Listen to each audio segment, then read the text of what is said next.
My name is Sindoni. Thank you for tuning into the broadcast of the Great Fire of New York, 1776 Revealed.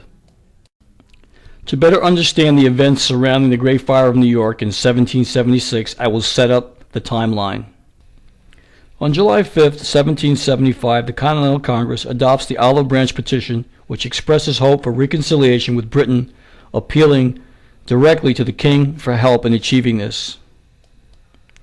In August, King George III refuses to even look at the petition. Instead, he issues a proclamation declaring the Americans to be in a state of open rebellion. On July 6, 1775, the Continental Congress issues a declaration on the causes and necessity of taking up arms, detailing the colonists' reasons for fighting the British, and states the Americans are resolved to die free rather than live as slaves.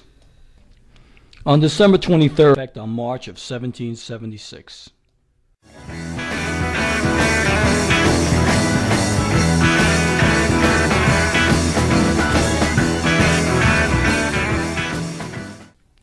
My name is Sindoni. Thank you for tuning into the broadcast of the Great Fire of New York, 1776 Revealed. To better understand the events surrounding the Great Fire of New York in 1776, I will set up the timeline.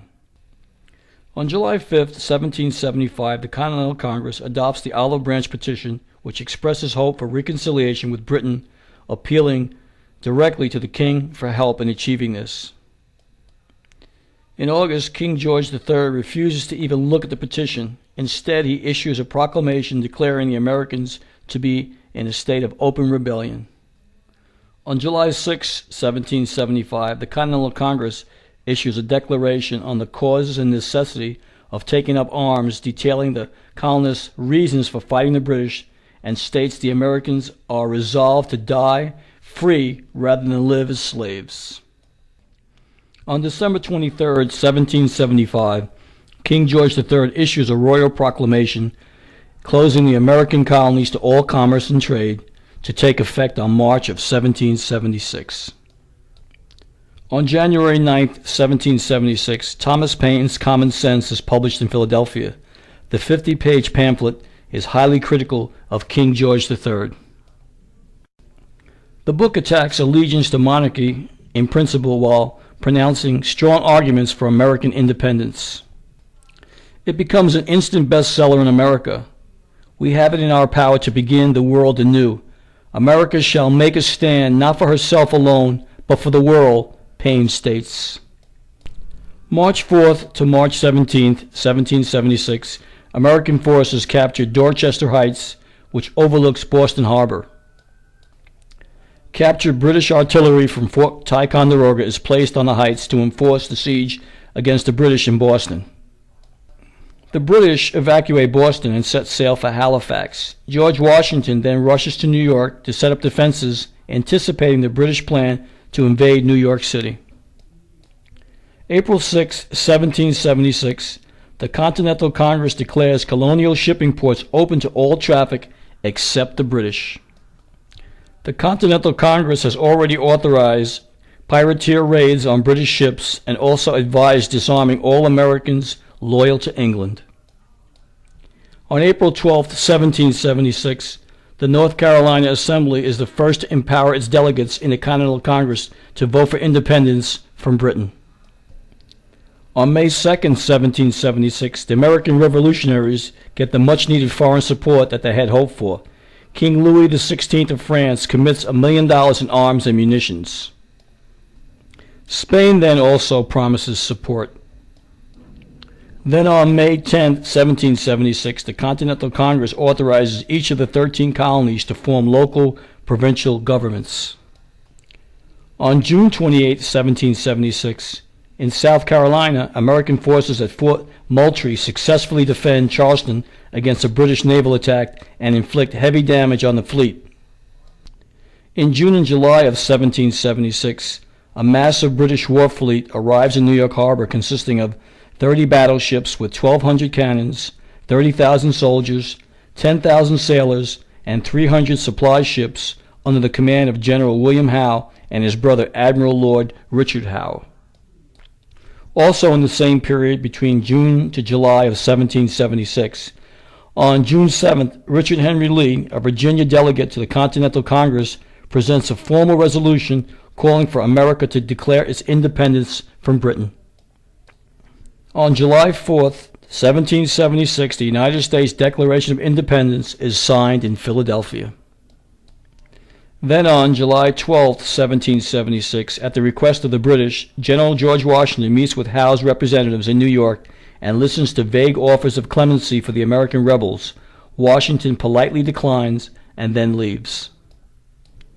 On August 27 to 29th, General Howe leads 15,000 soldiers against Washington's army in the Battle of Long Island.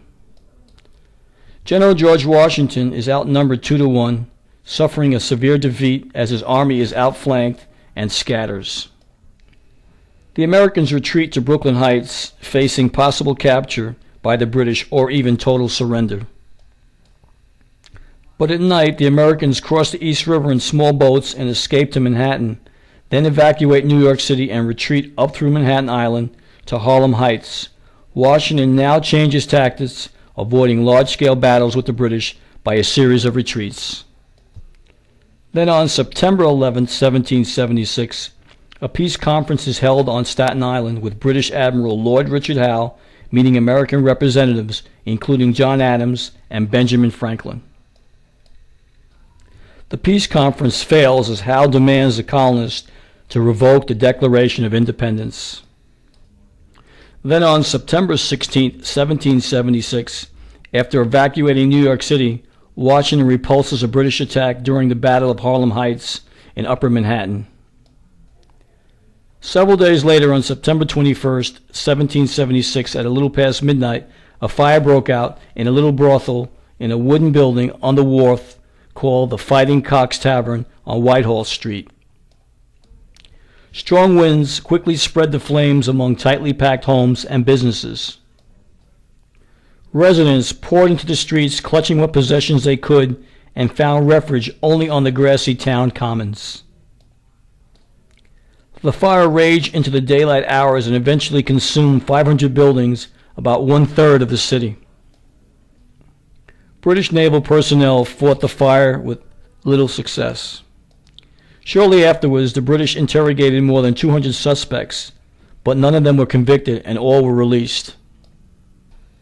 On the following day, on September 22, 1776, Nathan Hale was arrested in Queens for spying.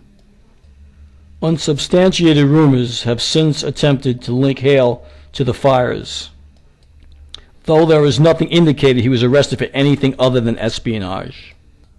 After he was caught spying, Nathan Hale was executed without a trial. In his last words, he had this to say: "I only regret that I have but one life to lose for my country."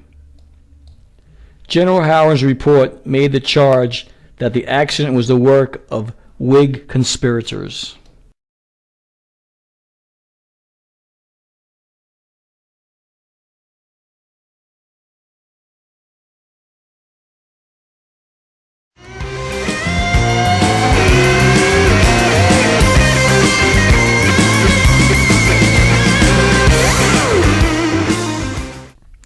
My name is Stephen Sindoni. Thank you for tuning into the broadcast of the Great Fire of 1835 New York Revealed. By 1835, New York City was the premier American city. Its financial prowess surpassed that of Philadelphia and Boston. The opening of the Erie Canal 10 years earlier connected New York to raw materials and international market hubs. Over half of the country's exports left through New York Harbor. More than a third of American imports arrived here. Railroad terminals were rapidly built within the city to facilitate commerce. Insurance companies, investment firms, real estate companies, and others made New York City their home. The city's population had swelled by an additional 140,000 in the past decade. But the fire department's growth in the 1820s and 1830s had not kept pace with the growth of the city. The fire department had only added 300 more firemen. The firemen numbered 1,500 with 55 engines, 6 ladder companies, and 5 hose carts, which could not protect the growing number of New Yorkers. The city's residents, as well as firefighters, still had to rely on neighborhood wells, 40 strategically placed fire cisterns, and an inadequate reservoir located at 13th Street and the Bowery. A cholera outbreak in 1832 and 1834 hastened the city's plans for building the Croton Reservoir, which would have brought clean water from upstate Westchester County into the city. Throughout the summer and fall of 1835, the fire department had been kept quite busy fighting numerous fires. In fact, on December 14th, the entire fire department, 1,500 strong, had spent a freezing, miserable evening fighting two large fires which destroyed 13 buildings and 2 shops. The city's fire cisterns were nearly empty and its firefighting force exhausted when disaster struck. On December 16, 1835, the fire began in the evening on a 5-story warehouse at 25 Merchant Street, now called Beaver Street, at the intersection with Pearl Street between Hanover Square and Manhattan. The snow-covered city was experiencing gale-force winds blowing from the northwest towards the East River, with temperatures as low as minus 17 degrees Fahrenheit and the East River frozen solid. Firefighters had to cut holes in the ice to get water. Water then froze in the hoses and pumps. Firefighters who were called in from Philadelphia could see signs of fire 90 miles away. At 2 a.m., the United States Marines with gunpowder from the Brooklyn Navy Yard blew up buildings in the fire's path, destroying 700 buildings. The losses were estimated at $20 million, which in today's value would be in the hundreds of millions. Miraculously, only 2 people were killed. Interestingly enough, investigators did not assess blame and reported that the cause of the fire was a burst gas pipe that was ignited by a coal stove. In my opinion, a very convenient explanation. Within 1 year's time, all of the wooden buildings were replaced by large stone and brick ones that were less prone to widespread major fires. The fires also prompted construction of a new municipal water supply, now known as the Old Croton Aqueduct, and a reform and expansion of the fire service. This was the last great fire of New York. Rumor has it that the first great fire of September 21, 1776 of New York was set by Nathan Hale, who was later hung for espionage by the British. There are others that believe that the second fire was orchestrated by the U.S. government in 1835. After researching this story, the question that enters my mind is, why would the U.S. Marines be called in to blow up 700 buildings? It does make one wonder.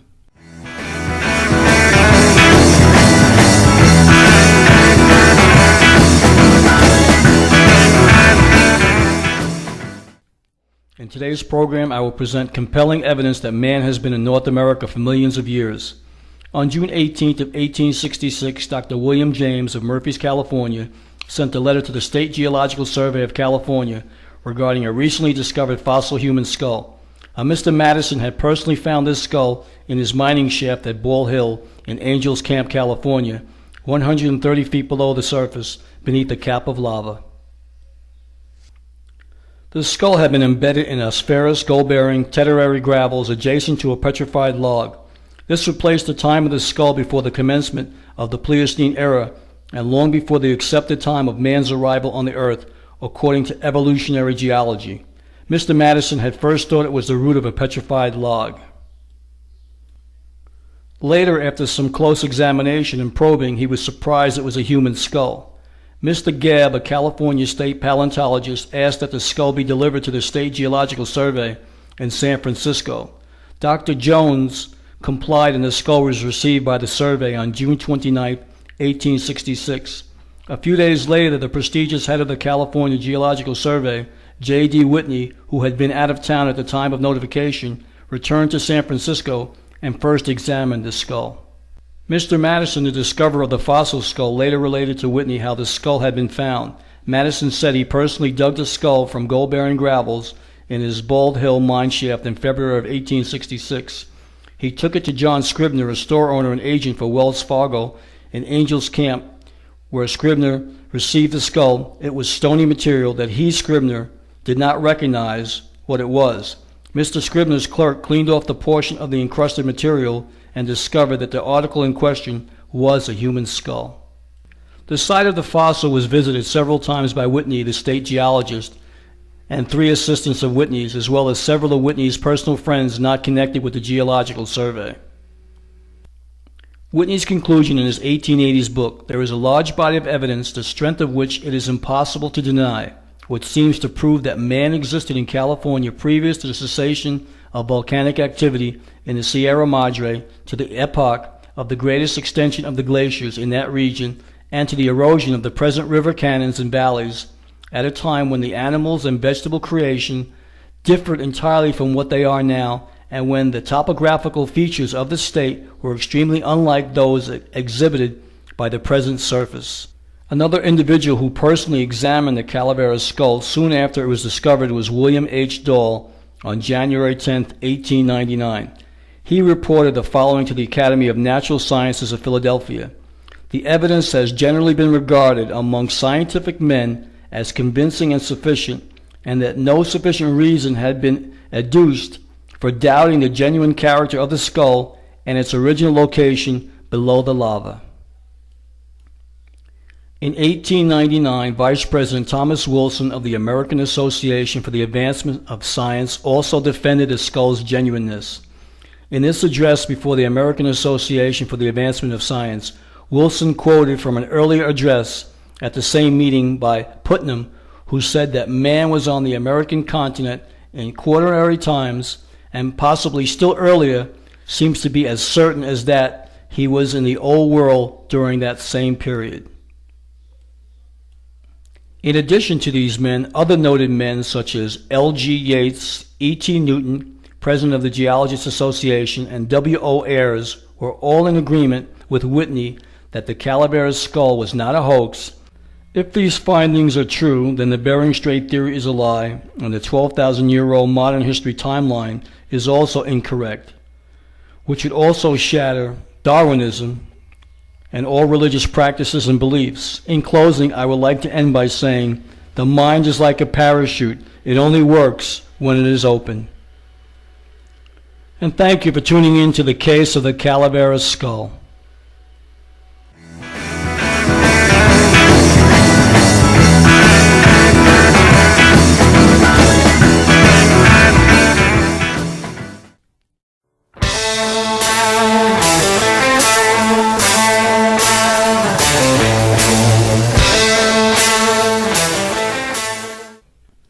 My name is Stephen Sindoni. Thank you for tuning into the broadcast of Terrorist Attack 1920 Revealed.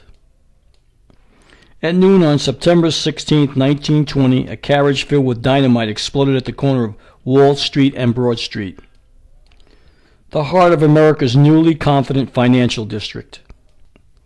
The attack was clearly aimed at the headquarters of the era's dominant financial institutions, J.P. Morgan and Company, killed dozens of people, and has remained one of the greatest unsolved mysteries. The horse and wagon were vaporized. More than 30 people were killed immediately, and over 400 people were wounded in the blast. The bomb claimed mostly messengers, stenographers, clerks, and brokers as its victims. The terrorist attack caused over $2 million in property damages and wrecked most of the interior spaces of the Morgan building. Several of the usual suspects were rounded up: labor agitators, Russians, and men with Italian last names. There was very little evidence connecting any person to the attack. The forensic evidence didn't lead anywhere terribly significant.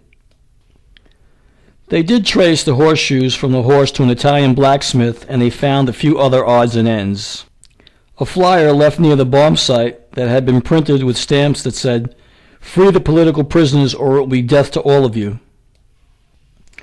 The main subject, not for investigators but for historians, has been a man named Mario Buda. Mario Buda was a good friend of Sacco and Vanzetti, a militant anarchist and a follower of the Galliani school. Buda, who was in New York at the time of the bombings, was never questioned or arrested by police. Buda was known to be experienced in the use of dynamite and other explosives. It was also believed that he had constructed several of the largest package bombs for the Galleonists, including a large black powder bomb that killed 9 policemen in Milwaukee, Wisconsin in 1917. The case was investigated for over 3 years. The FBI, led by A. Mitchell Palmer, William J. Flynn, and the very young J. Edgar Hoover, all agreed, based on the small amount of evidence, that it was probably anarchists or some sort of revolutionaries behind the terrorist bombing. After researching this matter, it is my belief that this cowardly act was carried out by the Mafia and has been orchestrated as a cover-up by our secret government. In 1940, the FBI rendered the file inactive. There is no statute of limitations on murder. This case must be reopened, and the guilty must be punished.